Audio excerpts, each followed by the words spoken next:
Olá pessoal, meu nome é Elcio Praciano, sou professor de Língua Portuguesa e Redação e de Inglês. E hoje, você terceiro ano, você que está assistindo essa é a aula 1, certo? E já foi enviada inclusive uma atividade para vocês fazerem. Mas antes dessa atividade, vamos dar uma olhadinha no que tem nessa atividade. Bom, a aula de hoje a gente vai falar sobre modal verbs, past perfect, present perfect, ok? Mas antes, dá uma olhadinha só numa coisinha que eu tenho para falar para você. Não estamos de férias, mas em estudo domiciliar. Portanto, é a obrigação do aluno cumprir com o cronograma proposto pelo professor para que ele consiga as notas para cada um dos períodos e, é claro, obter a frequência. Dessa forma, então, continue estudando normalmente. Bom, vamos primeiro falar sobre modal verbs. Bom, o que são modal verbs? Os modal verbs, ou verbos modais em inglês, são verbos auxiliares utilizados para complementar ou mudar o sentido dos verbos principais das frases. Então já deu para perceber que eles nunca ficam sozinhos. Existe então um verbo principal ao qual ele apenas faz uma modificação ou complementa o significado. Por esse motivo, também são chamados de modal auxiliaries ou auxiliares modais.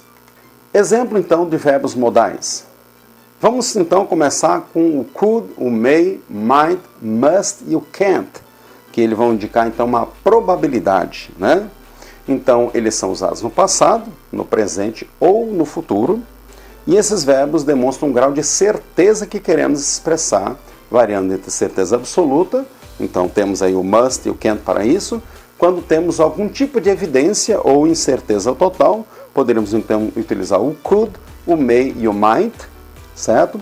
E a diferença entre o must e o can't está na certeza afirmativa e a negativa. Pronto, dessa forma então o must é uma certeza afirmativa e o can't, obviamente, já que nós temos o apóstrofo T, né, que evidencia a partícula negativa, é uma certeza negativa.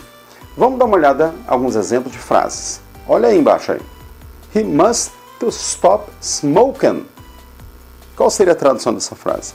Ele precisa parar de fumar. Ou a seguinte frase: You can't leave me. Você não pode me deixar. It could, ou você pode utilizar nesse caso, may ou might. It could be true. Pode ser verdade, indicando uma possibilidade de ser verdade. Depois, they may come by car. Então, indicando uma possibilidade. Eles possivelmente venham de carro. Agora a gente vai dar uma olhada, então, no may, no can, no could e no would, que indica, então, uma permissão ou uma solicitação respeitosa. Então, o may, o can, o could e o would, eles são utilizados no presente e no futuro, tá certo? Quando, na verdade, você poderia utilizar o can para pedir alguma coisa. Nesse caso, o may, can, could e would são muito mais formais e o can, ele é mais informal, certo? E aí, então, você vai indicar um nível mais assim de formalidade no caso do may, do could e do would. O can é quando você já tem uma certa intimidade com a pessoa, certo?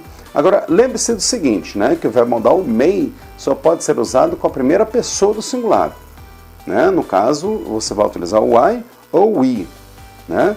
Já para negar uma permissão, devemos usar o may not ou can't. Dá uma olhadinha nos exemplos que você está vendo aí. Can you pass the sugar, please? Nesse caso, é um pedido educado. Você pode passar o açúcar, por favor? Could you open the door, please? Também um pedido educado. Você poderia abrir a porta, por favor? Would you close the door, please? Ainda um pedido educado.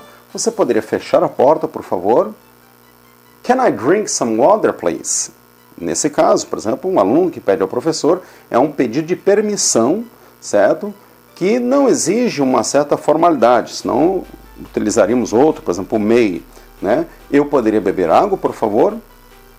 Depois nós temos could I come in, please? É um pedido de permissão para entrar. Eu poderia entrar? Agora vamos dar uma olhada nas obrigações ou necessidade. Quando queremos expressar uma obrigação ou uma necessidade, utilizamos os verbos modais must e o have to. Lembre-se de que o have to é flexionado na segunda pessoa. Se algo é proibido, devemos utilizar o mustn't. Para algo que não é necessário, utilizamos o don't have to. A estrutura have to também é utilizada no passado. Dá uma olhadinha nos exemplos que eu coloquei para você. Então, you have to arrive early. Então nós temos aí uma obrigação. Have to indica a obrigação. Você tem que chegar cedo. She must follow the rules. Também é uma obrigação. Ela precisa seguir as regras. Depois, he doesn't have to repeat the exercise. Indica uma obrigação, né?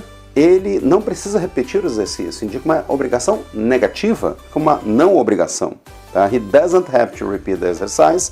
Ele não precisa repetir, ele não é obrigado a repetir os exercícios. Se eu tirasse o negativo, ficaria he have to repeat the exercise, indicaria uma obrigação de fazer. Depois, he mustn't forget your uniform, né? Nesse caso, uma obrigação também. Ele não pode esquecer o seu uniforme. É uma obrigação também, no sentido de que ele deve trazer, mas é uma obrigação de trazê-lo.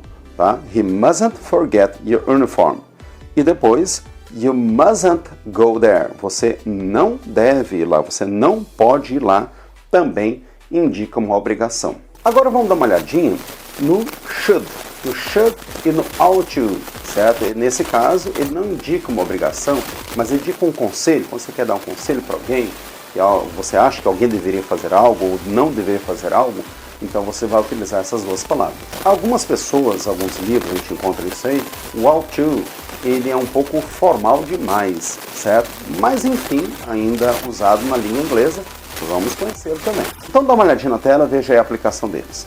Para oferecer conselhos ou dar sugestões a outras pessoas, a gente vai usar então should, shouldn't na forma negativa, ought to ou ought to not to, né? Também um conselho negativo nesse caso, né?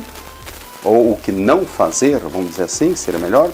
Ambos os verbos modais têm o mesmo sentido, portanto, você pode substituir um tranquilamente em função ao outro, colocar um, né? Mas como disse inicialmente, né? O should é um pouco mais informal, então dependendo de uma situação, de repente até é preferível você utilizar o ought to do que o should. O must, como nós vimos, em obrigação, até pode ser usado, mas teria um sentido mais forte. Um conselho um pouco mais firme, então você utilizaria o must. Um conselho mais forte, uma pessoa mais íntima de você que quer te dar um conselho, até poderia utilizar o must. Mas não deixa de ser um conselho. Vamos dar uma olhadinha nos exemplos que eu coloquei para você? Dá uma olhadinha ali. You should take an aspirin for your headache. Você deveria tomar uma aspirina para a sua dor de cabeça. Nesse caso, é obviamente um conselho. Eu não estou mandando, não estou dizendo que você deve tomar uma aspirina. O que eu estou dizendo é que você deveria tomar uma aspirina, né? Agora você toma se você quiser. I don't think you should work sick. Eu não acho que você deveria trabalhar doente. Agora, é claro que se você quiser ainda assim ir doente trabalhar, isso é problema seu, mas estou expressando minha opinião e é um conselho que estou lhe dando. Não vá trabalhar se estiver doente. Você não deveria trabalhar se estiver doente. Agora, um exemplo com o ought to. You ought to go to a dentist. Você deveria ir ao dentista. É um conselho da mesma forma. Bom, como falei para você, o ought to e o should, eles têm o mesmo peso, a mesma característica de conselho, então você pode substituir um pelo outro. Porém, é claro que o should ele é mais informal, ele é mais usual, por que não dizer assim. Bom, pessoal, é isso aí. Agora chegou a sua vez de trabalhar.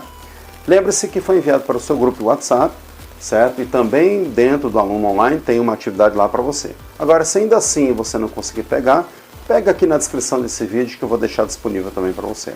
Você deve fazer essa atividade no seu caderno, tá? Não esqueça de colocar a data e colocar todos os dados possíveis a respeito da atividade, ok? A gente se vê no próximo vídeo. Se você tiver alguma dúvida, pode entrar em contato. Até mais.